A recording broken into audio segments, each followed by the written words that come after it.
Hello बच्चों, आज के इस क्लास में मैं डिस्कस करूंगी आप सभी के साथ करीबन 9 अलग अलग टाइप के न्यूमेरिकल्स।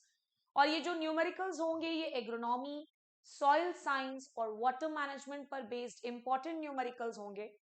क्योंकि लास्ट बार भी जब आरयू 2017 का पेपर हुआ था तो उस पर्टिकुलर पेपर में भी अराउंड 2 या 3 न्यूमेरिकल्स पूछे गए थे और उसी आधार पर मैंने आज का ये न्यूमेरिकल सेशन प्लान किया है।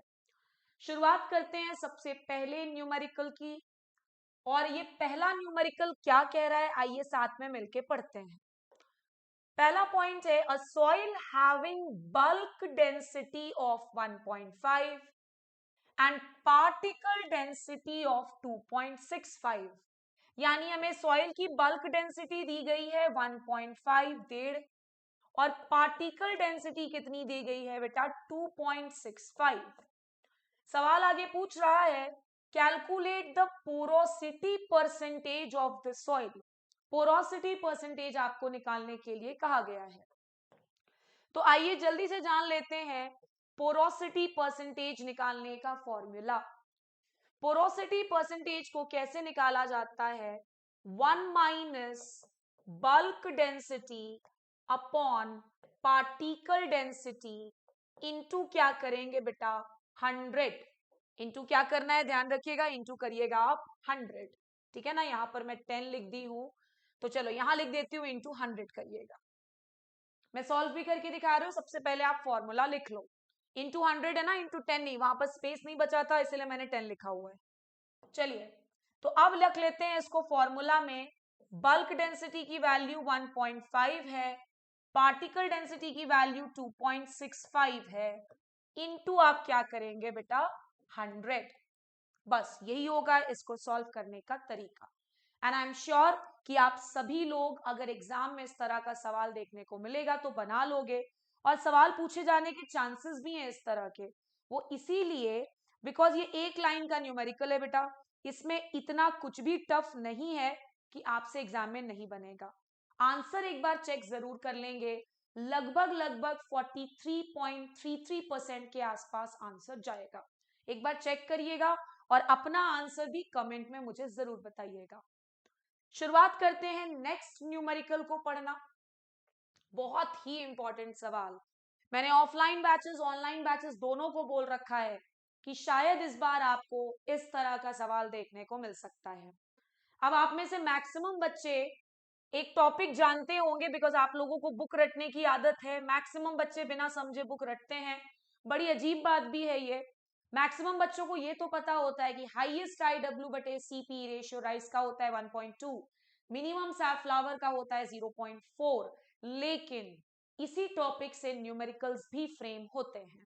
सवाल पढ़ते हैं कैलकुलेट सीपीई। आपको निकालने के लिए क्या कहा गया है, सबसे पहले तो वो लिख लिया करो। सीपीई निकालने बोला है भाई। When irrigation is to be scheduled at IW बटे सीपीई रेशियो ऑफ 0.5, यानी IW बटे सीपीई का मान हमें दे रखा है 0.5। सीपीई निकालना है।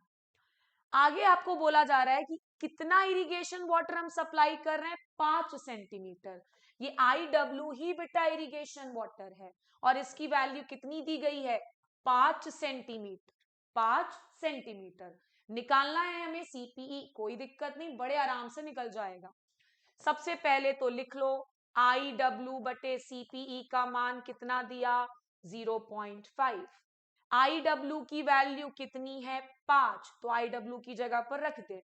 सीपीई का मान हमारे पास नहीं है, यही तो निकालना है, इज इक्वल्स टू 0.5। 5 बराबर हो जाएगा सीपीई इंटू 0.5। सीपी की वैल्यू कैसे निकलेगी 5 बटे 0.5 और यही आंसर आ जाएगा सीपीई का। आई एम श्योर आप सभी लोग कैलकुलेट कर लोगे और अगर आप में से किसी का भी आंसर आपको लगता है कि मुझे बताना जरूरी है तो जरूर से कमेंट बॉक्स में मैसेज करेंगे। आ जाते हैं इसके बाद हम तीसरे प्रकार के न्यूमेरिकल पर, देखते हैं इसे कैसे सॉल्व करेंगे। पिछली बार वीड साइन से एक भी न्यूमेरिकल नहीं पूछा गया था और इस बार चांसेस तो बनता है बेटा आएगा कि नहीं आएगा ये कोई नहीं बता सकता। ये कोई प्रिडिक्ट भी नहीं कर सकता, लेकिन हम अपनी तरफ से फुल तैयारी रखें कि किसी भी तरह का सवाल आए हमसे बन जाए। सवाल पढ़ते हैं। A grower wants to spray weed infested field at 1 kg AI, AI मतलब active ingredient per hectare, with herbicide containing 50% active ingredient. सवाल पूछा गया है वेट ऑफ हर्बिसाइड निकालिए, वेट ऑफ हर्बिसाइड। इसका एक सिंपल सा फॉर्मूला है बेटा, प्लीज देख करके जाओगे सभी लोग, क्योंकि पिछली बार सवाल नहीं आया है। फॉर्मूला लिखते हैं, आप भी साथ में लिखिए। वेट ऑफ हर्बिसाइड अगर निकालने बोला जाए, वेट ऑफ हर्बिसाइड अगर निकालने बोला जाए तो कैसे निकालेंगे? फॉर्मूला लिख लीजिएगा, dose of AI, dose of AI याद करते जाओ, गुणा करोगे बेटा 100 से और डिवाइड करिएगा percentage AI in commercial product. ये फॉर्मूला ना लगभग हर तरह का सवाल आपसे वीट साइंस में बनवा सकता है। एक बार मैं और सवाल को पढ़ देती हूँ। एक ग्रोअर है जो कि वीड इन्फेस्टेड फील्ड में स्प्रेइंग करना चाह रहा है ताकि वो नष्ट कर सके खरपतवारों को, और रेट क्या है? At 1 kg AI per hectare. हर्बिसाइड में कितना percent active ingredient? 50% active ingredient है। Find out the weight of herbicide required. आप लोग उम्मीद कर रहे होंगे कि मैम यहाँ पर एआई भी समझा दो। मुझे आज के सेशन में न्यूमेरिकल डिस्कस करना है। मैं वीट साइंस के रिवीजन सीरीज में आपको जरूर एआई का मतलब बता दूंगी। तो आओ रखते हैं, हमें निकालना था वेट ऑफ हर्बिसाइड, ठीक है। Dose of AI, dose of AI कितना दिया है? 1, 100 से गुणा करिए परसेंटेज एआई मतलब कितना बेटा? 50। आई होप आप सभी लोग कैलकुलेट कर लोगे, बड़ा ही आसान सा कैलकुलेशन है, 0 0 कैंसिल्ड, कितना आ गया? 2 kgs। तो कितना हर्बिसाइड लगेगा आपको? 2 kg। मेरी बात मानिए, ये फॉर्मूला आपके दिमाग में होना चाहिए। अब इसमें से कुछ भी पूछे, हो सकता है एग्जाम में आपको डोज ऑफ एआई पूछे, बाकी सारी चीजें दे दी रहेंगी। हो सकता है आपको परसेंटेज एआई पूछे, बाकी सारी चीजें दे दी रहेंगी। बन तो जाएगा सवाल, ये तय रखो। और ये भी याद रखना कि ये ग्रेजुएशन लेवल का पेपर है ना, पीएचडी एंट्रेंस नहीं दे रहे हो जहां पर बहुत एडवांस वर्जन आ जाएगा न्यूमेरिकल का। तो जितना मैं डिस्कस कर रही हूं कम से कम ये जरूर पढ़ के जाइएगा। चौथे सवाल पर आते हैं। In an intercropping system yield of chilli, चलो यील्ड ऑफ क्या लिख लेते हैं? Chilli, yield of chilli and okra, O लिख रही हूं मैं, चलो पूरा ही लिख देती हूं तुम्हारे आसानी के लिए। यील्ड ऑफ चिली एंड ओकरा are 120 and 80 quintal per hectare respectively. यानी जब चिली और ओकरा की हमने इंटरक्रॉपिंग की है तो उस दौरान, इंटरक्रॉपिंग के दौरान, आई लिख रही हूं ना, इंटरक्रॉपिंग के दौरान चिली का यील्ड कितना आया है बेटा? 120। और ओकरा का इंटरक्रॉपिंग के दौरान यील्ड कितना आया है? 80। बहुत ध्यान से देखोगे। आगे सवाल कह रहा है when these crops were grown as pure crop, pure crop मतलब जब इनको सिंगली लगाया गया था बिना इंटरक्रॉपिंग के, सोल क्रॉप या pure crop, the yield obtained were 200 quintal and 100 quintal per hectare. यानी जब चिली को हमने अकेले लगाया ना, पी लिख रही हूं प्योर क्रॉप के लिए, तो चिली का यील्ड कितना दिया है? 200। और जब हमने ओकरा को अकेले लगाया है, पीओ लिख रही हूं, P for pure, O for okra, तो इस दौरान ओकरा का यील्ड कितना आया बेटा? 100। सवाल कह रहा है calculate LER of intercropping system on that farm. तो देखोगे कैसे निकालेंगे एलईआर। सबसे पहले तुम निकाल लो एलईआर ऑफ चिली। कैसे निकलेगा? यील्ड ऑफ इंटरक्रॉप चिली का divided by yield of pure crop, यानी 120 बटे 200। इसी तरह से आपको एलईआर ऑफ ओकरा भी निकाल लेना है। इंटरक्रॉपिंग में कितना यील्ड है ओकरा का? 80 डिवाइडेड बाय प्योर क्रॉप में कितना यील्ड आया? 100। इन दोनों की जो अलग अलग एलईआर की वैल्यूज आई हैं, दोनों की अलग अलग निकाली ना मैंने, तो पूरे के पूरे सिस्टम का जो एलईआर निकलेगा वो निकलेगा LER of chilli plus LER of okra जोड़ें और मुझे आंसर जरूर बताएंगे। ये दोनों मैंने आपके लिए सॉल्व करने के लिए छोड़ा हुआ है, आप एक बार सॉल्व करें, दोनों को जोड़ करके मुझे आंसर जरूर बताएं। ध्यान रखिएगा कि LER तभी फायदेमंद होगा, या फिर ऐसा कह लो कि इंटरक्रॉपिंग तभी फायदेमंद होता है जब LER की वैल्यू 1 से ज्यादा आई हो, तभी इंटरक्रॉपिंग विल बी बेनिफिशियल।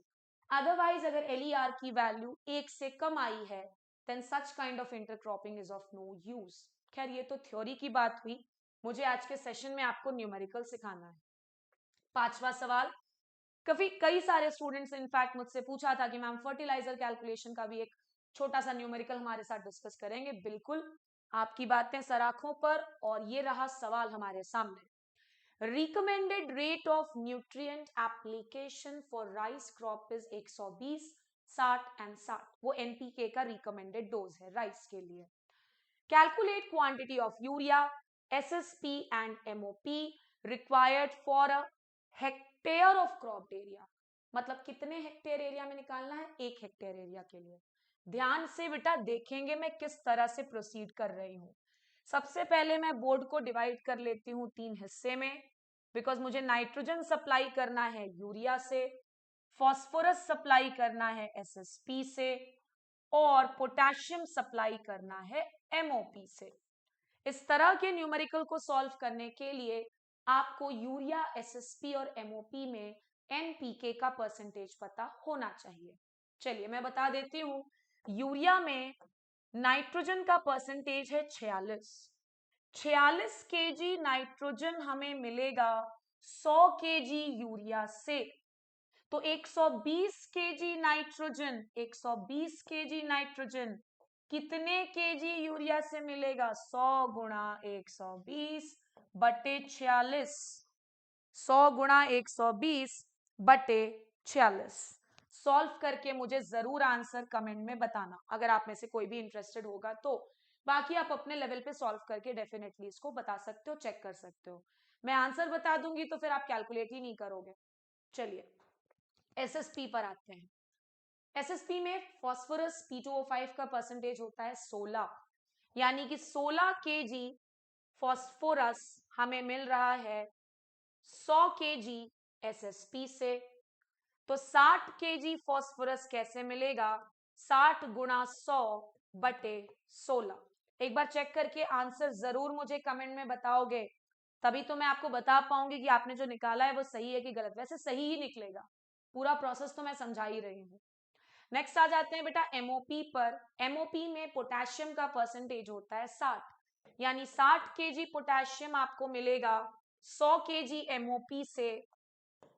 पूछा भी कितना गया है? 60। तो आंसर क्या हो जाएगा? 60 गुणा 100 बटे 60। ये तो यहीं पर निकल गया। कितना डालोगे MOP? 100 kg MOP। वही तो है भैया, इसको तो निकालने का जरूरत भी नहीं था, मैंने भी बिना वजह ही निकाल दिया बेवकूफों के जैसा। चलिए क्या समझ में तो आ ही गया होगा आप सभी को, आई एम श्योर, और उम्मीद करती हूँ कि इस तरह का सवाल आएगा तो आप सभी से बन भी जाएगा। नेक्स्ट बहुत इंपॉर्टेंट सवाल, पिछले बार भी आरईओ में इसी टाइप का एक सवाल पूछा गया था। आइए पढ़ते हैं। Calculate cropping intensity from the following. Net cultivated area है बेटा फार्म का 10 हेक्टेयर, और ग्रॉस कल्टीवेटेड एरिया कितना है? 15 हेक्टेयर। तो भाई क्रॉपिंग इंटेंसिटी कैसे निकालोगे? फॉर्मूला है gross cultivated area, gross cultivated area divided by net cultivated area into 100। यहाँ ग्रॉस कल्टीवेटेड एरिया है 15, नेट कल्टीवेटेड एरिया है 10, गुणा 100। आंसर कितना आ जाएगा?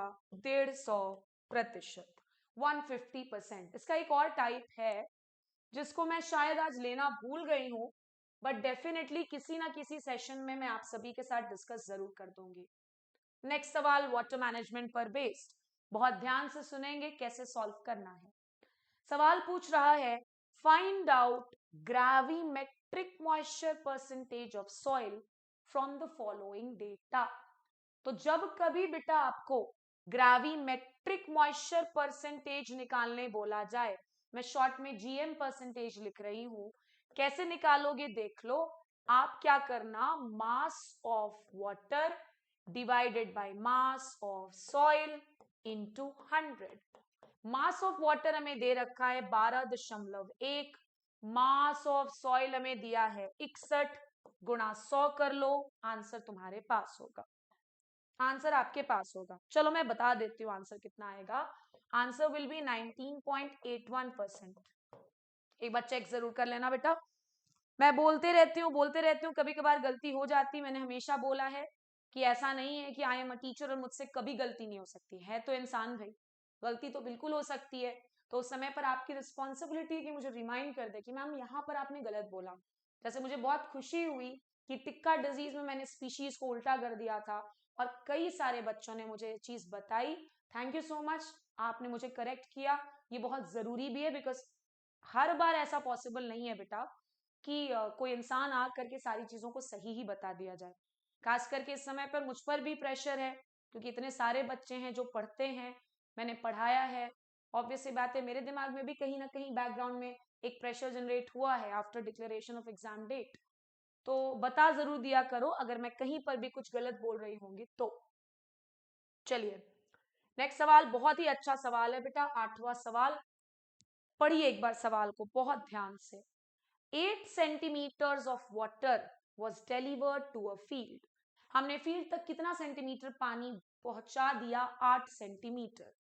However, only 6 centimetre water has reached the field। अच्छा, थोड़ा सा इस सवाल में इधर उधर हुआ है। खैर मैं बात कर देती हूँ। कैलकुलेट वाटर एप्लीकेशन एफिशिएंसी, थोड़ा सा ना शब्दों को यहाँ पर गलत चुन लिया गया है। खैर मैं आपको समझा देती हूँ किस तरह के सवाल सॉल्व कैसे होंगे। मेरी बात ना बेटा बहुत ध्यान से सुनना, मैं आपको एकदम सिंपल सा फंडा बता रही हूँ, कोई नहीं बताएगा ये फंडा, सुनोगे ध्यान से।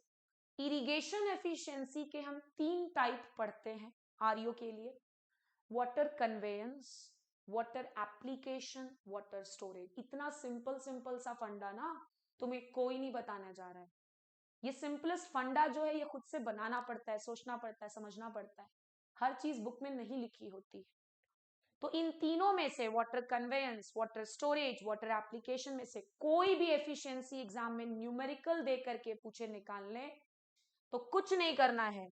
मैंने सिखाया है सारे स्टूडेंट्स को, छोटे नंबर को ढूंढ लीजिएगा क्वेश्चन में, भाग दे दीजिएगा बड़े नंबर से जो सवाल में दिया रहेगा, गुणा 100। इससे सिंपल इसका सॉल्यूशन और कोई नहीं बता सकता, और ना ही आपने कभी सुना होगा। मैं दोबारा रिपीट कर रही हूँ। इरिगेशन एफिशिएंसी के अंदर हम 3 चीजें पढ़ते हैं, water application, water storage, water conveyance. तीनों को निकालने का सेम फंडा है, तीनों को निकालने का सेम फॉर्मूला। न्यूमेरिकल अगर आए तो छोटा नंबर कौन सा है भाई, 6 बटे बड़ा नंबर क्या है, 8 गुणा 100। निकाल करके कमेंट में मुझे जरूर आंसर बताना। हालांकि मैं दोबारा रिपीट करूं, मुझे थोड़ा सा अटपटा लग रहा है सवाल का पैटर्न, मैं बताऊंगी कि क्यों मैंने ऐसा कहा था। फिलहाल सोल्यूशन तो समझ में आ गया है, और कुछ भी पूछा जाए, water conveyance, water application, water storage इसी फंडे से बनेगा। चलिए आगे बढ़ते हैं। नेक्स्ट सवाल, question number 9, calculate delta of the crop. Water management का जिस दिन मैं रिवीजन सेशन लूंगी ना, उस दिन आपको डेल्टा, बेस और ड्यूटी में डिफरेंस भी बता दूंगी। डेल्टा निकालने बोला है, डेल्टा निकालने बोला है। बेस पीरियड यानी कि बी दिया है 120 दिन, चलेगा।